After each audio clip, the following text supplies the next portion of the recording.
This is the Louisiana Hometown Network, bringing you public information, coverage of the monthly meeting of the Louisiana Board of Regents for Higher Education and the Board of Elementary and Secondary Education, also known as BESSE.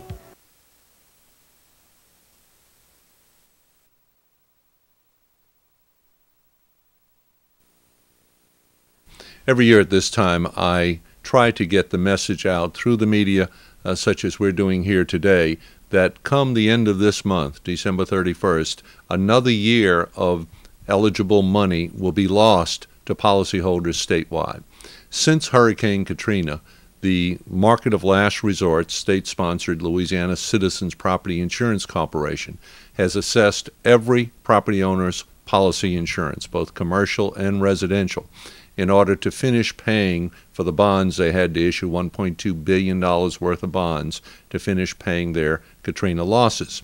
And that amount of assessment is eligible for recoupment, 100 cents on the dollar, by every policyholder. But they only have 4 years in which to do that. They can still go back those 4 years, 2010, 11, 12, 13, and 14, are available to be accessed. But the first 4 years, 6, 7, 8, and 9, have now expired, and $255 million of money that could have been recouped by policyholders in our state went back to the general fund unclaimed by those policyholders. It's a very simple process. It's a one-page form, 4 questions, name, address, policy number, and the amount of your assessment on your property insurance policy. You have to attach a copy of your deck sheet, mail it to the Department of Revenue, or go on their website where there's a form available to be filled out and submitted right there through the website. If anyone needs help with that, they can contact our department here at the Louisiana Department of Insurance, 800-259-5300, or through our website, www.ldi.la.gov, for assistance. Okay, why do you think that so many property owners are not claiming the money that's available? That question is often asked, and it's mind-boggling, but the only answer I can come up with, because every time I take the opportunity, both at tax time, I do a statewide effort to bring awareness to this availability, and then at the end of the year, just before another year expires, I'm asked by media all across the state, why do people not ask for this money back? It's so easy and so much of it's available. And my only response and my only belief is that they're so busy in their workaday lives, taking care of their children, paying their bills, going to work and maintaining their household, that they just aren't aware of everything that's going on down here in the state capitol.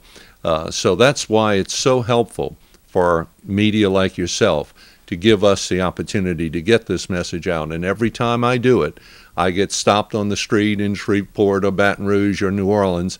Oh, thank you, Commissioner. I didn't know about that. I don't know how. And they not only can do 1 year, they can go back 4 years, and not just for their home, but for any property that they have insured, commercial or residential, in our state. What is the deadline for property owners claiming a rebate? It's December 31st of each year. I take mine on my homeowner's insurance policy as a dollar-for-dollar tax credit against my state tax liability. Real easy to do. There's a box to check off, and you attach the form and the deck page to your tax return, and you take it as a tax credit against what state tax you might owe for the previous year.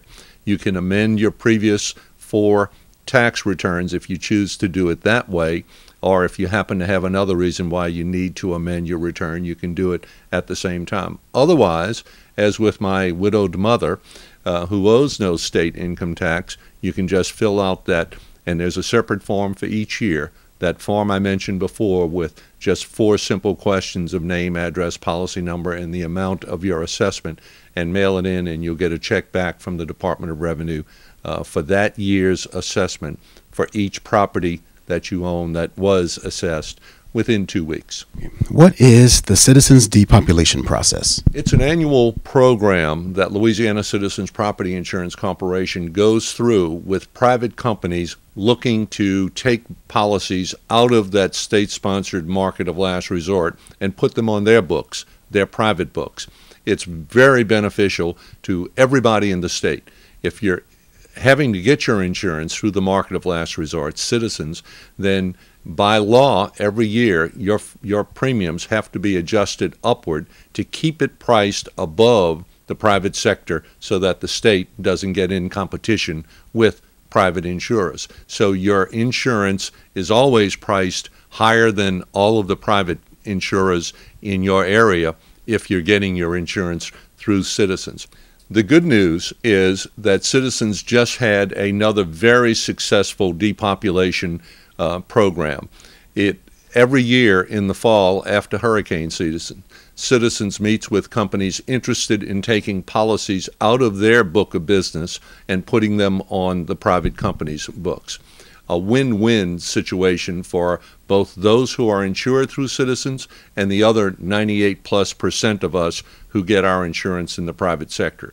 It benefits those insured by Citizens because by law, as the state-sponsored market of last resort, they have to adjust their rates upward every year to keep them the most expensive in each of the 64 parishes. It's good news for the rest of us because our policies are at risk for an assessment, just as we talked about earlier, the 4% that's being assessed each year since Katrina to finish paying off that $1.2 billion bond issue that Citizens had to issue. So our exposure for such assessments is decreased each year as the depopulation program shrinks that Citizens book of business. It had gotten up to 9.8% of our premium volume. 174,000 policies, our third largest insurer in 2008. It's now down to 1.2% after this most recent depopulation and 88,000 policies. Its lowest policy count since well before Katrina hit in 2005. So as that happens, it benefits those policyholders who have to get their insurance through the state-sponsored market of last resort, and all the rest of us, as well as our exposure is diminished as their book of business is shrunk.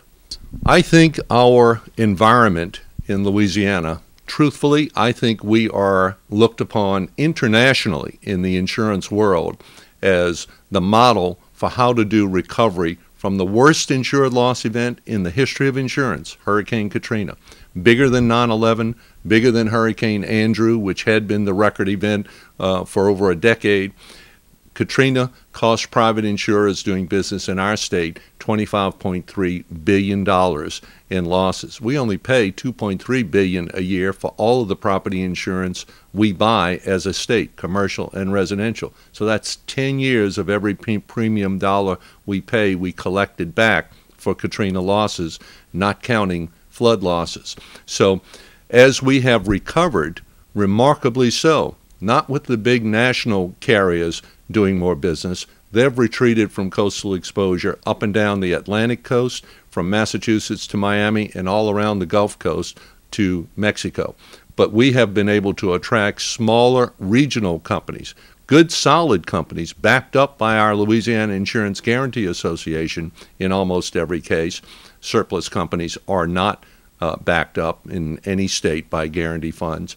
We've been able to attract private companies, smaller regional companies, to fill that void created by the exodus of the major national carriers, to the point where our market of there's product out there available beyond what I thought we could expect to attract, and we are seeing the benefit of that with these successful depopulation programs each year.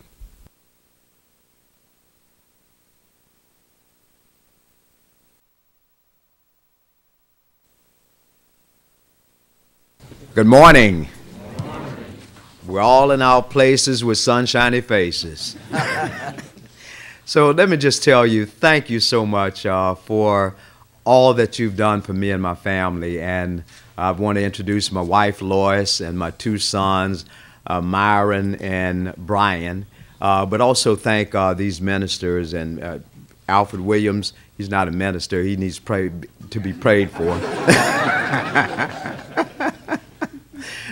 Reverend Wesley, Reverend Dixon, my great friend Mayor Rito, my other great friend Senator Broome, another pastor here, Reverend Robinson, and let's see, and this guy here, don't you stand in the back.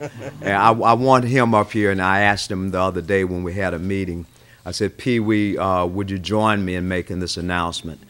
We've had a tremendous relationship as friends and colleagues, and having my buddy come over from the west side, the West Baton Rouge Parish, to be here is very, very special to me personally, because we worked through a lot of things together, and we're still working together to get many, many things done, not only for Baton Rouge, but West Baton Rouge. And he and I often talk about the fact, and I know you will picture this right now, but when we deal with traffic, West Baton Rouge, I told Pee Wee this, I'm willing to put Baton Rouge second to the traffic jam that he faces in West Baton Rouge, where all of these different roads merge at the same spot and traffic is backed up quite a bit.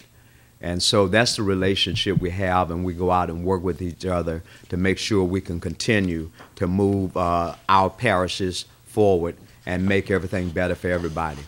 But then also I'd just like somewhat of a summer note. Yesterday would have been my dad's birthday, and of course we are making this announcement one day later.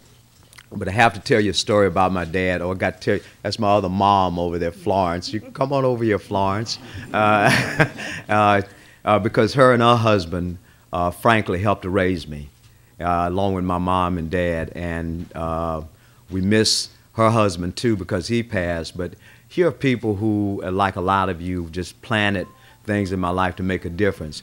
But I said when I wanted to tell you something about my dad was one of the hardest working people you'll ever find in your life. He started off working at Solvay Processing, Allied Chemicals. He'd get off at 3:30. He didn't know how to drive, so he caught a ride with a family friend, the Wrights. And when my dad got off at 3:30, he came home and changed clothes and then went to work as a waiter at Jack Saban's restaurant. And if there was a derailment in that train yard, my dad would then just go straight from that job back to work again and work until they got that derailment taken care of. I got to also say a special hello to my good friend Leo Bergreen back there. And so when I tell you, you know how your parents get when you bring the car home late? I had that experience with my dad, and I only needed one experience like that with my dad. When I put the car in the parking lot, Delgado, come on up here, man. when I put that car, before I could put it in park, the front porch light was on. My daddy was out on the front porch in his boxer shorts. He is the son of a Baptist minister, but it took me 5 minutes to know my real name. And then he used these words. He says, the next time you do that, I will knock all of your teethuses out of your mouth. And I said, I think I know what part of my body you're talking about. So again, thank you so much. And for many years, I've maintained an office in the Fontaine House on North Boulevard. It was there and where I practiced law and where I still keep a law office today. In that house, Mrs. Doralise Fontaine wrote our first stage song, Give Me Louisiana. And from that house, Mrs. Fontaine told the world about the state she loved. She sent copies of her music to Franklin and Eleanor Roosevelt, J. Edgar Hoover, and President John Kennedy, and she received personal letters back from each of them. She sent her music to governors, and 17 of them wrote her after receiving her songs about Louisiana. She sent it to the world leaders.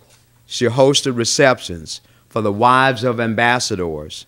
She sent songs about Louisiana to the Pope, to NBC, RCA, and others.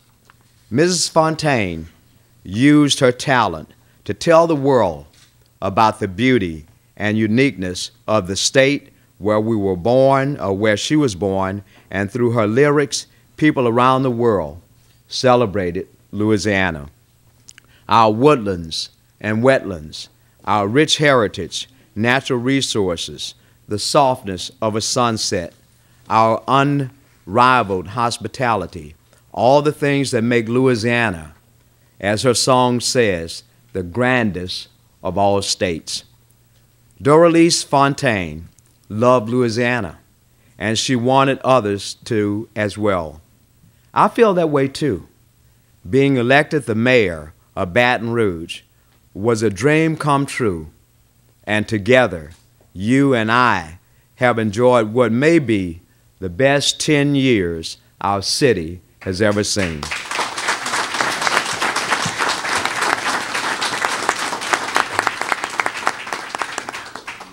I've traveled the country and even the world selling Baton Rouge as the great investment opportunity it is, arranging the exchange of ideas in science, engineering, and technology, bringing our culture to new audiences and inviting the world to Baton Rouge. I believe Louisiana's best days are before us.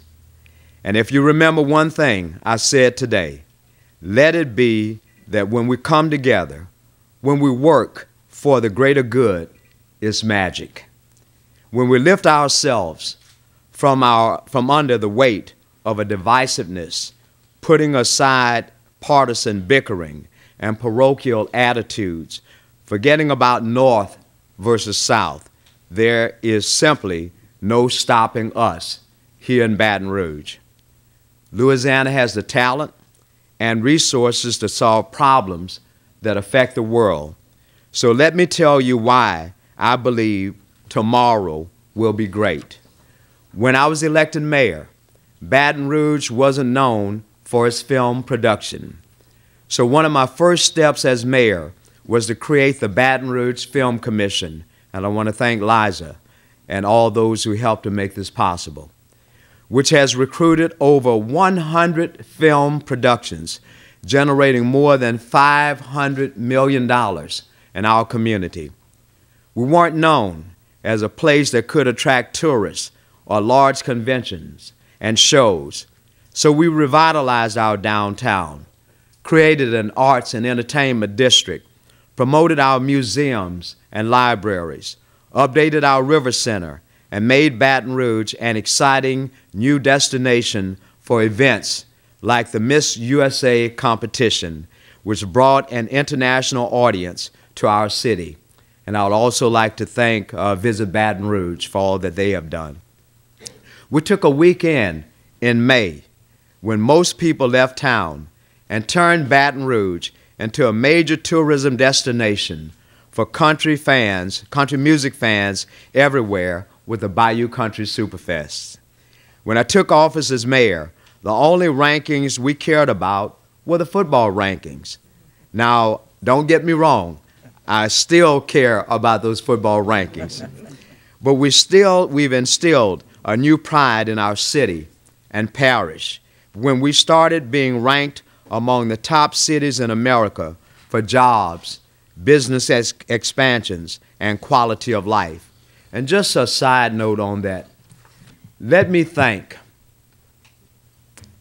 the AFL-CIO. Let me thank the Associated General Contractors. And let me thank the builders and the building contractors, where you see these groups fighting each other across the nation.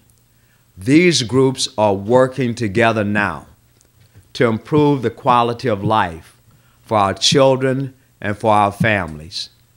But they hung in there when jobs were fleeing Louisiana. Those groups worked together to make sure Baton Rouge would never fail. So please give them a big round of applause as well.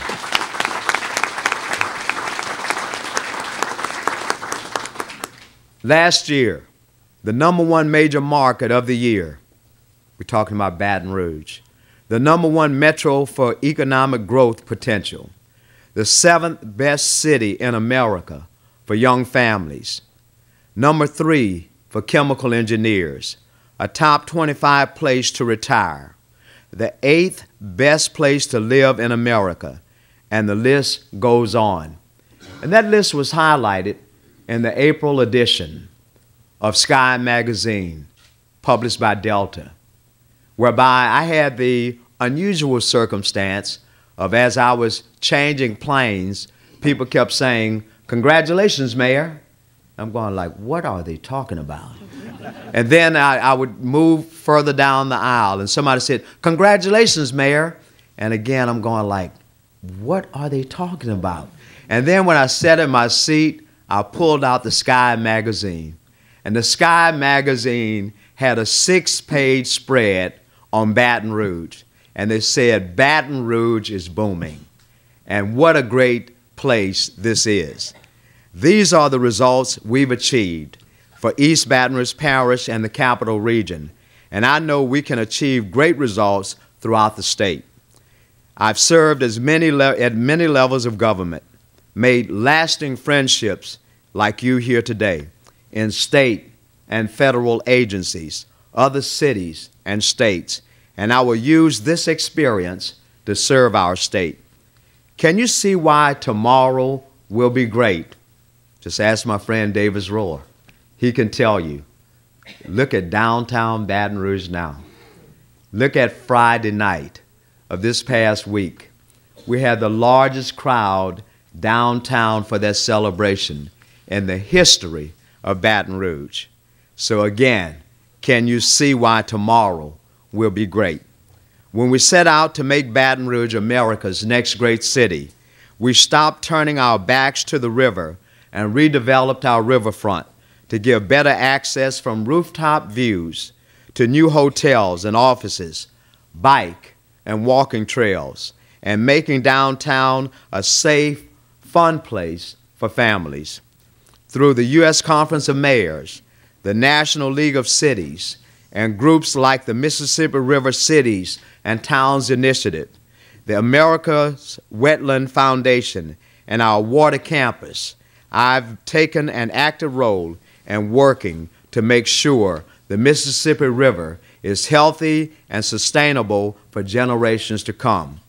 Because Louisiana's economy depends on a healthy river and rebuilding coastal Louisiana. The loss of our coastal wetlands is an American tragedy. But one of our great misfortunes, we are building, and out of those great misfortunes, we are building a growing economy based on science, engineering, energy, and tourism. And that's another reason why tomorrow will be great.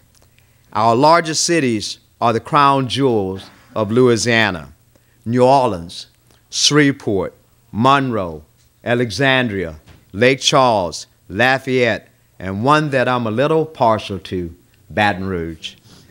Each one hosts unique opportunities to draw visitors from anywhere in the world if you work with them to promote their assets. But I'll also focus on small towns and villages in Louisiana, Main Street programs, bringing businesses into more rural areas and promoting the services and opportunities they offer. More and more, travelers are attracted to the experience that small towns offer. Look at the success in Natchitoches with its Christmas festival. We have to help more small towns roll out the welcome mat so visitors can enjoy the food, the music, culture, recreational opportunities we have to offer. Small businesses, civic associations, youth groups, they're all going to play a role in making sure tomorrow will be great. I'll work with the Agriculture Commissioner, and LED to sell our seafood industry locally, nationally, and internationally. We will continue our work with the Greater Baton Rouge Chamber of Commerce. I've developed a network of international contacts through governments and global industries operating in Louisiana. And together, we'll recruit new businesses and opportunities to improve the local economies in all of our communities. And we'll find new ways to help our small businesses grow, because that's how you make tomorrow great. We're in the midst of the largest population of retirees in the history, the baby boomers, with recreational assets, hunting and fishing, those late afternoon breezes under historic oaks. Louisiana is a great place to retire, and the lieutenant governor can make it even better. Let me change that. Kip Holden can make it better.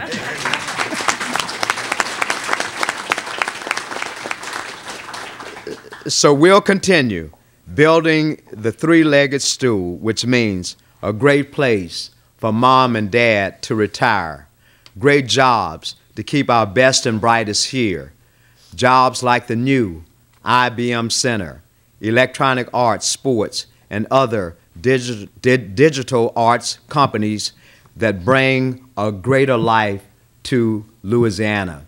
And even, like I had the chance to do in Greensburg, Louisiana, a poor area in a poor parish, we were able, with volunteers in all sectors of technology, to give Greensburg, Louisiana, their first lab for computers in the history of that town.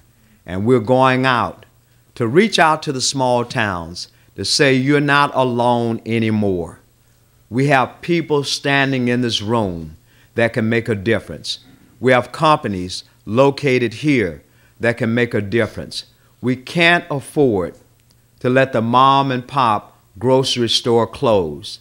We can't afford to let that small town bank close. We can't afford to have ghost towns in the greatest state in America. Together, we will uplift all people and let them know our hearts will be with you, but so will be our work ethic to make sure you survive. Because many of us came from those small towns. And it saddens me when I hear people say, you know, I wished I could get my mom and dad to move to Baton Rouge. And I wish our town could be a lot better and not businesses fleeing from those small towns. And you watch them with tears welling in their eyes. And you say, God has blessed all of us. But the blessings should not stop with what we have achieved. We have a group of people in this state crying out for help, and they too want to be able to share a part of the American dream. It should be a personal commitment on the part of all of us to go into those towns where we grew up and start talking, start the dialogue. So as I travel around the country, you can see smiles on the faces. Yeah, they may be sitting in that rocking chair, or they may just be talking about how the old times were. But we're going to tell them, you planted the seed for a great foundation called Louisiana. We will never forget what you have done. We will never forget your contributions. And added to those contributions, we have an obligation to make sure all of those who served in the wars, all of our veterans, many of them homeless right here in Baton Rouge, we have an obligation to tell them, you put your life on the line for all of us. Now, we will put our best effort up front to let you know you stood up for us and for our freedoms. We will stand up for you and let you know America loves you and that God blesses America. Those blessings do not stop here, that we will reach out to make a lot more happen.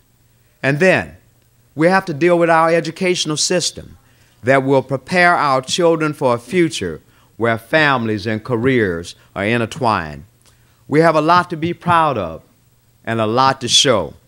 Family reunions, sports and recreation, cultural heritage excursions, ecotourism, food, music, river region, touring, small town and big city experiences.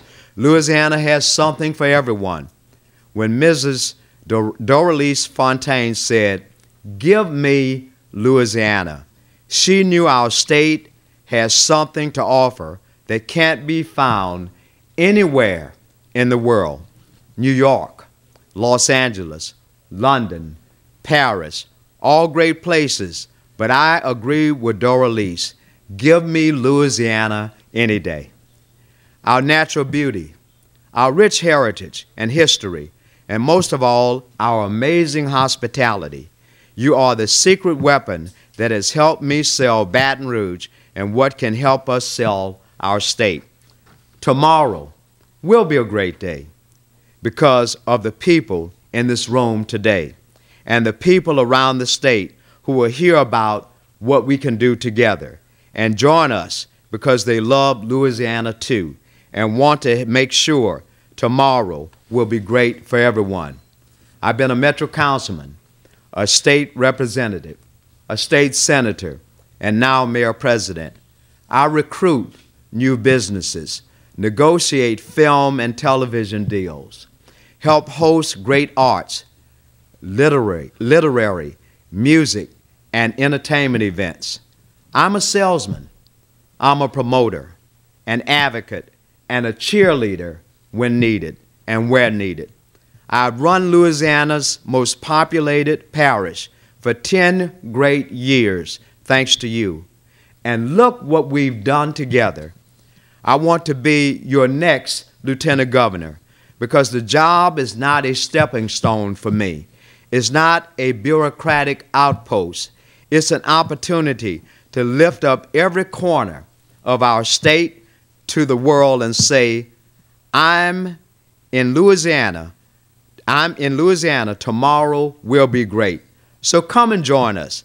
Let's do this for Louisianians and for all of us. My friends, your outpouring is very touching. Now the work. Call your friends across the state. Call the friends in those small hamlets and villages. And this Sunday, my wife and I will have the honor for the second time in a row to be the grand marshals of the Oakdale Christmas Parade. We're reaching out and lifting up. That's what we're all about. I want to thank you and thank God. And may God bless you. God bless Baton Rouge. God bless the great state of Louisiana. And God bless America. Thank you very much. Mayor Holden has certainly done an excellent job as mayor president of East Baton Rouge Parish, the city of Baton Rouge, in terms of his ability to draw businesses, to draw entertainment activities to our city. But more than that, he's laid a foundation as a public service servant. First serving as a Metro Council person, then as a state representative, a state senator. So he indeed has the background and is equipped to do the job of a lieutenant governor. Okay, what are some of the great things that you think he's done in the past? He's certainly been very active in terms of his network nationally and internationally in raising and elevating awareness about the potential of Baton Rouge, for example, with the film industry. That's just one item I can point to, and the list goes on and on. When Kip Holden is elected lieutenant governor, I certainly see the state being even broader in terms of its attraction with business, with culture, recreation, and tourism. What are some of the great things that you've done for the city of Baton Rouge? Well, first you can start taking a look at the amount of roads we built here. You can begin to look at downtown that's completely changed from 10 years ago. We're bringing technology into Baton Rouge by recruiting IBM in electronic arts. We're working with kids with education. And just this past summer, we fed almost 60,000 more kids through a grant so they could have breakfast and lunches as well. So we believe in a healthy city, trying to do something about obesity, diabetes, and those diseases. Tell me about the announcement today. The announcement today is very exciting for me. When I drive through some of these small towns, it's somewhat depressing. So I got to lift up the spirits of people who are there, and some of them may be stuck there. But at least in their latter stages of life, make it comfortable, put a smile on their face, let them know that somebody cares. I'm that person who cares. What is your vision for the future of Louisiana? You're going to see a state that's going to be spread out all over the world, because I'm going to promote. You'll see young people coming from other states and other countries here to learn about our culture, our heritage, and all the wonderful things that we offer, and that's going to be absolutely fantastic. Is there anything else you'd like to add? I'm very thankful. I thank the people in Baton Rouge for allowing me to serve as mayor now on my third time and term. But more than that, it's about all of us showing up as a partner and as friends. And that's the spirit I want to take across Louisiana. We are one. There's one God, there should be one people. And when I say that, all of us have so much to offer to each other, exchanging ideas, talking to one another, getting a chance to know each other better, and making a difference in the quality of life.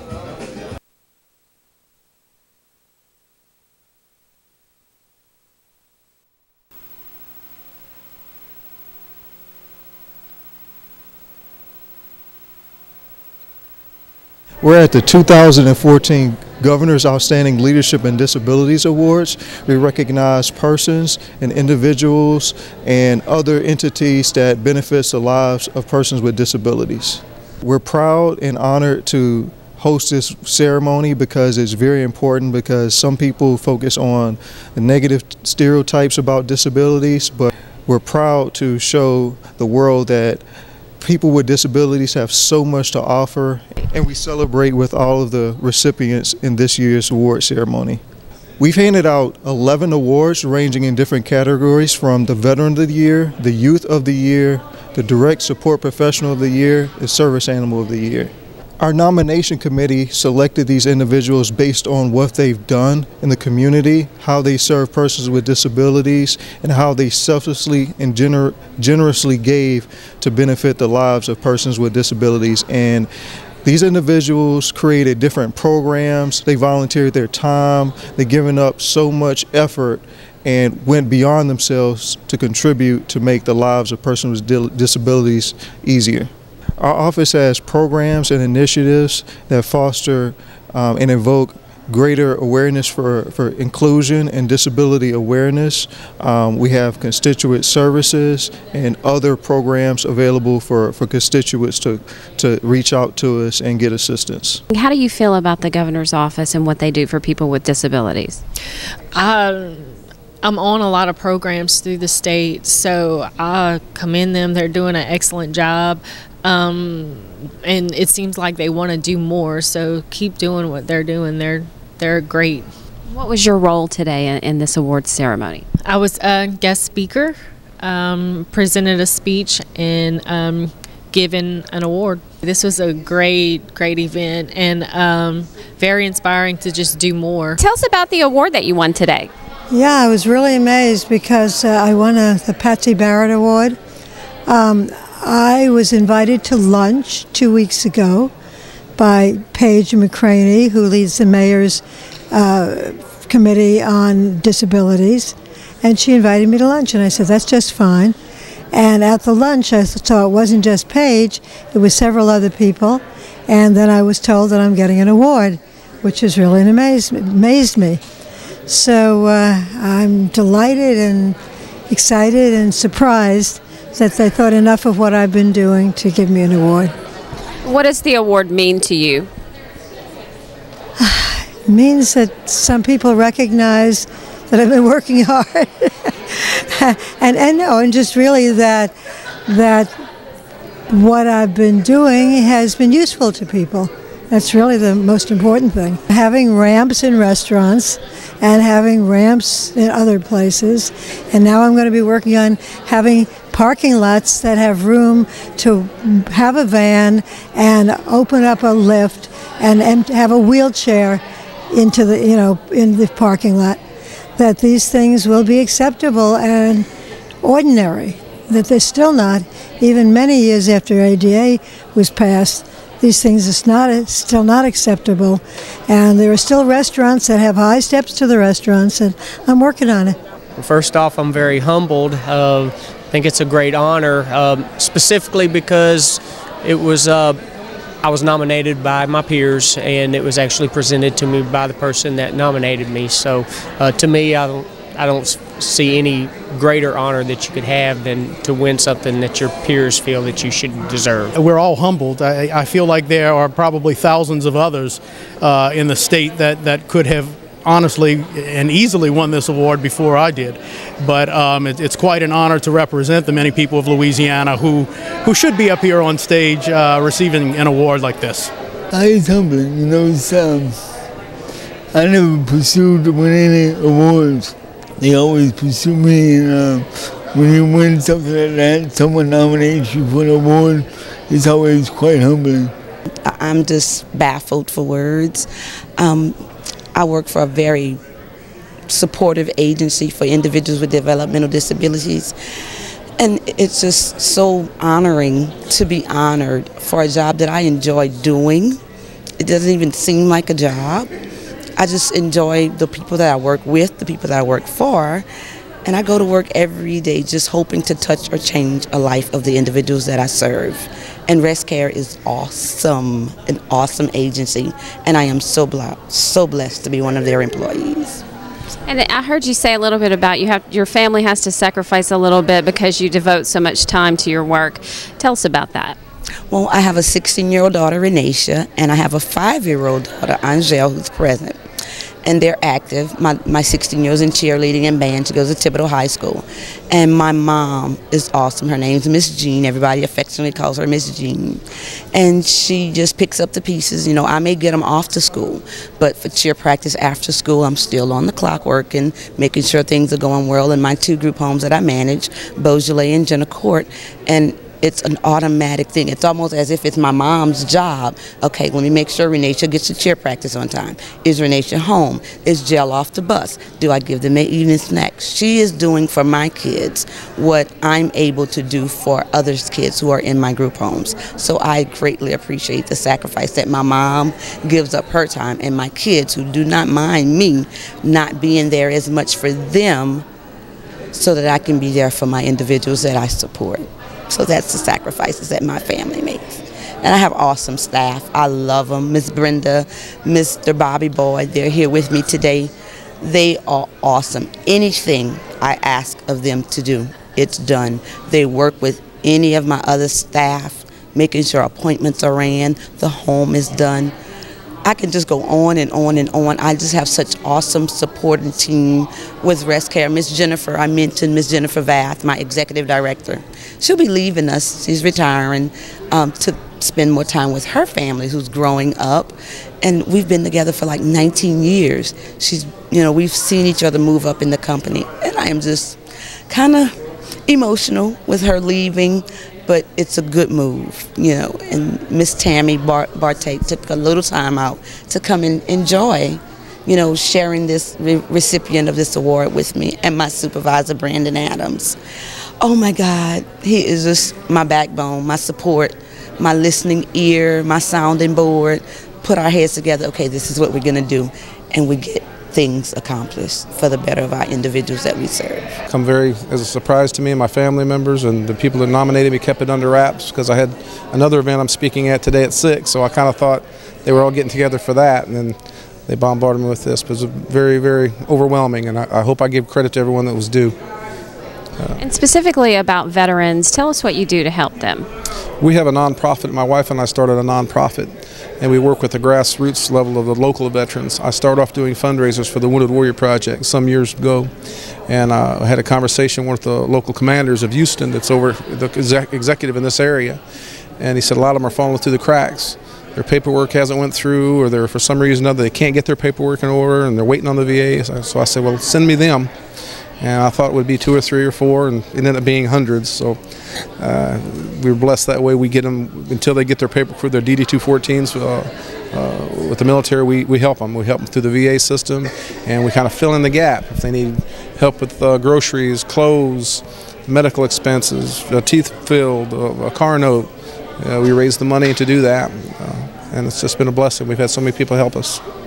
And I see it's kind of a family-involved event. You have your kids and your wife and everything helping you too. Tell us what the kids think about it. Absolutely. My kids are my right arm. My wife, somehow she slipped through my notes. I want to give her the credit. She's my brain. She's the backbone for everything we do.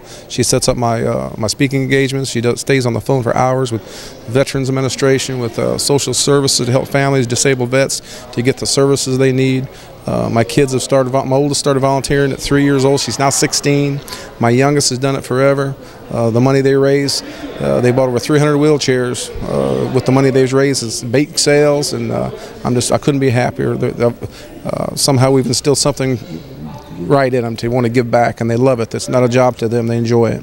And the guys at our Veterans Home, where I'm blessed to serve on the ancillary committee there as well, they work with each and every vet at the home, and just like having 160 paws and meemaws there. So I'm very blessed that my children love what they do, because we don't force them. Anyone that sees us out in the public, they'll see my kids work for hours, and they enjoy what they're doing. So I'm hoping we did something right and they can instill that on to others and their children one day. So. What would you tell the citizens of the state of Louisiana how they can participate and why this is important? Well, it's important simply because we all have the opportunity to serve.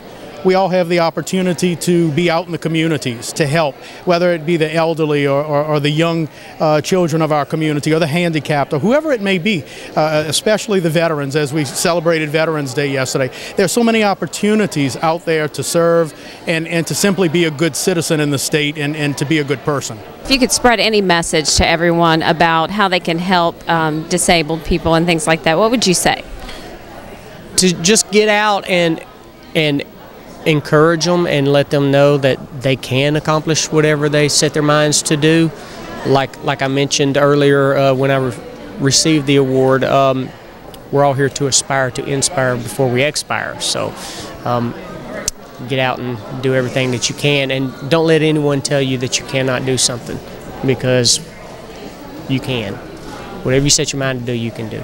We can all do something small.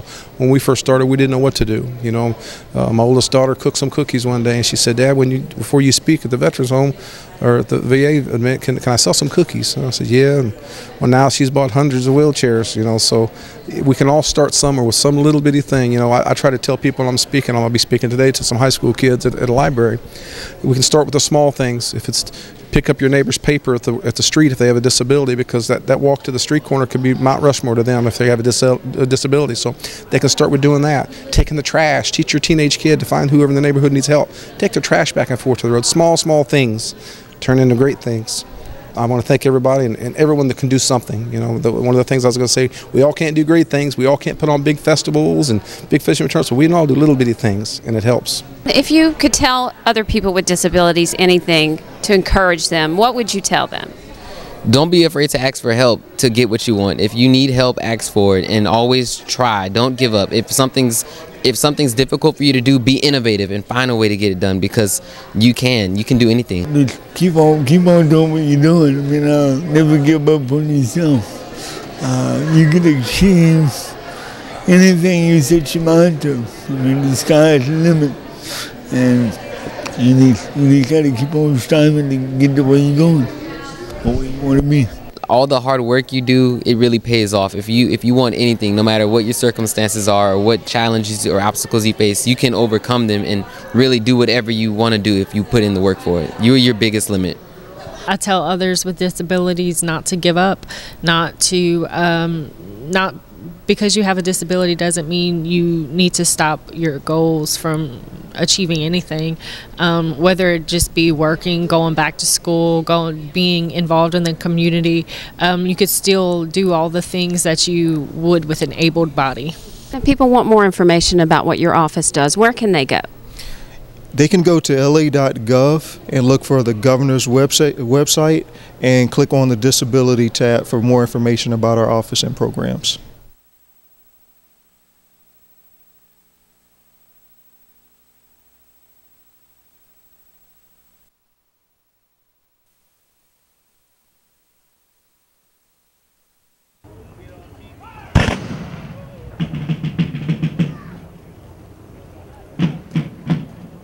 This January, it will be the 200th anniversary for the Battle of New Orleans. There are going to be many exciting events going on in St. Bernard Parish and also in Orleans Parish. This is the big year. A lot of people have been waiting for this, the 200th anniversary. We're going to have all kinds of live battle reenactments going on, living history tours, cannon firings. There will be a symposium, a lecture series going on at NS Community College. There will also be some functions going on at the Cabildo to recognize some artwork that represents the War of 1812. Tell us from a historical perspective just how significant this battle was. Well, this battle, you know, even though what people do not realize is this battle helped us to secure, you know, us being the United States of America. Even though the treaty was already signed, if we wouldn't have fought the British would have gained control of the mouth of the Mississippi River, and therefore we might not be New Orleans, Louisiana today. We could belong to, you know, the United Kingdom. Where are these events going to be taking place? The events will be taking place at the National Park, the Chalmette Battlefield, and also the Woodlands, which is behind the St. Bernard Parish Government Complex. That's where the live battle reenactments will be taking place. And what will people see when they come out there? For the live battle reenactments, they will see a sutler's village, there will be vendors, there will be reenactors dressed in the time period for the War of 1812. They will see how the people during that time period were preparing themselves for the Battle of New Orleans. And at the National Park, there will be living history tours. You'll be able to go up in the obelisk and have a view of the city of New Orleans. There will also be, the Welcome Center will be open where people can go in and also view the artifacts that they have in the Visitor Center. Who should attend these events? People of all ages and children, especially to show the children this is how people were preparing for the War of 1812. They can see the cannon firings, see the park rangers speak, see the reenactors, do dual artillery battles. So there's a lot going on for the children and for families of, you know, people of all ages to see.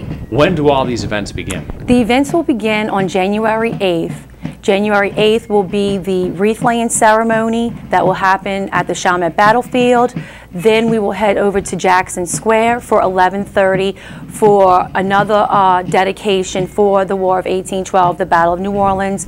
January 9th, on Friday, there will be school field trips at the National Park. Visitors are also welcome to come to the National Park. They can also go back by the Woodlands, by the Living History Foundation, and to see the reenactors have their live battle reenactments and tour the Sutler's Village. On Saturday, there will also be 3 live battle reenactments. There will also be events going on at the National Park Service as well with cannon firings, living history tours, cooking demonstrations. People will be cooking, how they were kind of preparing, you know, the women to feed the soldiers before they went to war. There will also be the closing ceremony on Saturday, January 10th. The closing ceremony will be at the National Park Service. And on Sunday, there will be the actual Battle of New Orleans reenactment. When people come to St. Bernard Parish, besides coming to the Chalmette Battlefield, we also have the Los Isleños Village, which is about the Canary Islanders, the first settlers that came to St. Bernard Parish. We also have the St. Bernard State Park. We also have many local restaurants and shops if people would like to come and get a taste of St. Bernard. If people have questions like more information, what should they do? Please, you can visit our website at visitstbernard.com. You can also visit our website at chalmette2015.com, or please call our office at 504-278-4242.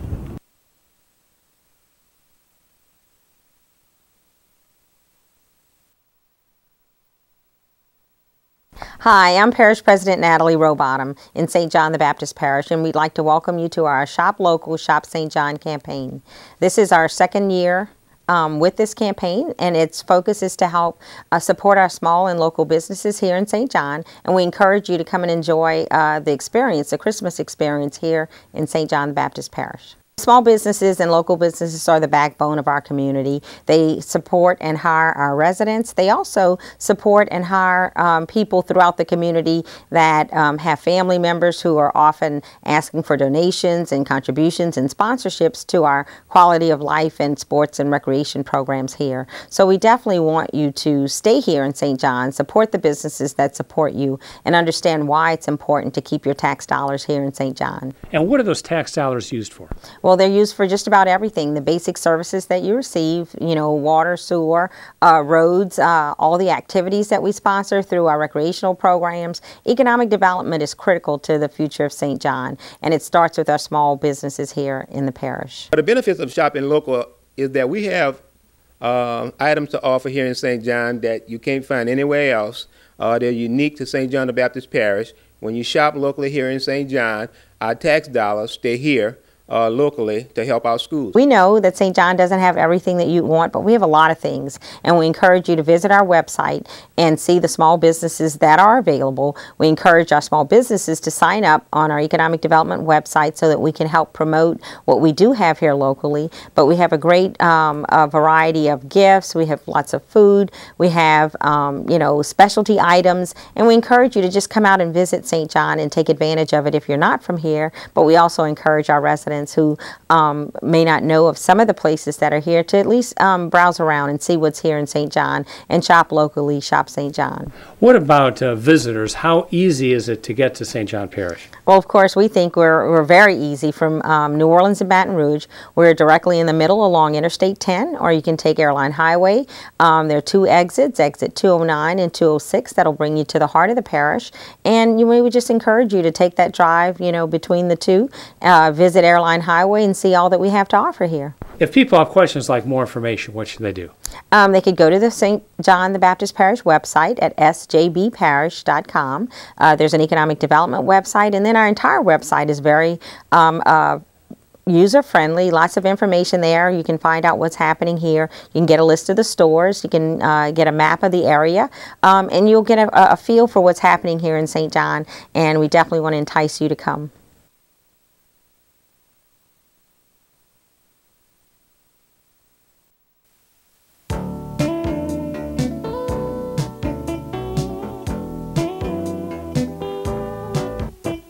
This has been the Louisiana Hometown Network. If you have questions about this program, call us at Hometown Productions.